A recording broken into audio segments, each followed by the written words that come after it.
મોદી આજે પરીક્ષા પે ચર્ચા કરશે। 9મી આવૃત્તિ વિદ્યાર્થીઓ સાથે પરીક્ષાની તૈયારીઓ અંગે ચર્ચા કરશે। વિદ્યાર્થીઓને મૂંઝવતા પ્રશ્નો અંગે ચર્ચા કરશે।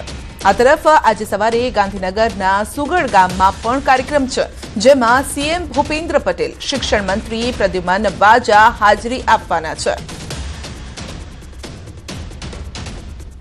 તો વિદ્યાર્થીઓ સાથે પીએમ પરીક્ષા પે ચર્ચા કરશે, કારણ કે બોર્ડની પરીક્ષા એ એક હેડેક સમાન હોય છે। એ ફક્ત વિદ્યાર્થીઓ માટે નહીં, પરંતુ તેમના માતા પિતા માટે પણ એક ચિંતાનો વિષય બની જતો હોય છે। પરંતુ પરીક્ષાને કઈ રીતે શાંતિથી, શાંત દિમાગથી આપવી, કઈ રીતે તૈયારીઓ કરવી, અને આ સમયે જે મૂંઝવતા પ્રશ્નો હોય છે, ખાસ કરીને વિદ્યાર્થીઓને, એ તમામનું નિરાકરણ લાવવાના પીએમ પ્રયત્ન કરતા હોય છે। તો 9મી આવૃત્તિ છે આ વખતે પરીક્ષા પે ચર્ચાની, અને આ મામલે પીએમ ચર્ચા કરશે વિદ્યાર્થીઓ સાથે।